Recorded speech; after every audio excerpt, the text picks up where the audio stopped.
Bienvenidos a esta guía técnica sobre PlayStation 5. Somos Kelatos Informática, expertos en reparación técnica. Recogemos tu equipo a domicilio, realizamos diagnóstico y te enviamos presupuesto antes de reparar. Sin llamadas, sin desplazamientos. Estamos ubicados en calle Joaquín María López 26, Madrid. Cómodo, transparente y profesional. Enlace en la descripción.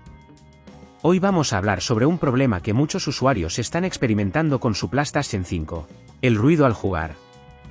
Este ruido puede deberse a la acumulación de polvo y suciedad en el interior de la consola, lo que provoca que los ventiladores trabajen más de lo habitual. Si no se repara a tiempo, esto puede llevar a un sobrecalentamiento y afectar el rendimiento general de tu dispositivo. Por eso, es importante realizar una limpieza interna de forma regular. Para esta reparación específica, necesitarás algunas herramientas y materiales. Asegúrate de tener un destornillador Phillips, un destornillador de Torx, pinzas, una brocha suave para el polvo, un paño de microfibra y pasta térmica si decides reemplazarla. Primero, vamos a abrir el equipo con seguridad. Apaga la consola y desconéctala de la corriente. Usa el destornillador para quitar los tornillos de la tapa lateral. Asegúrate de guardarlos en un lugar seguro para no perderlos.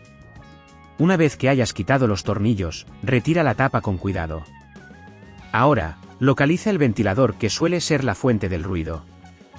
Si ves que está cubierto de polvo, es el momento de limpiarlo. Con la brocha suave, quita el polvo acumulado. Si decides reemplazar la pasta térmica en la CPU, retira el disipador con cuidado. Aplica la nueva pasta térmica de manera uniforme. Recuerda que es fundamental no aplicar demasiada. Cuando hayas terminado, vuelve a colocar el disipador y asegúralo con los tornillos que retiraste anteriormente. Asegúrate de no apretarlos demasiado para evitar dañar la placa. Si en este punto ves que es demasiado complejo, recuerda que en Kelatos recogemos el equipo en tu domicilio y te lo devolvemos reparado. Luego, coloca la tapa lateral de nuevo y atornilla los tornillos en su lugar. Una vez que hayas cerrado la consola, enciéndela y verifica que el ruido se haya reducido. Esto debería resolver el problema y mejorar el rendimiento de tu PlayStation 5. Para evitar que el problema vuelva a ocurrir, es recomendable realizar una limpieza interna cada 6 meses y mantener la consola en un lugar bien ventilado. También evita que se acumule polvo en el entorno, ya que esto puede entrar en el dispositivo. Si no quieres arriesgarte a dañar tu equipo, en Kelatos lo recogemos. Reparamos y devolvemos a tu domicilio en toda la península. Enlace en la descripción.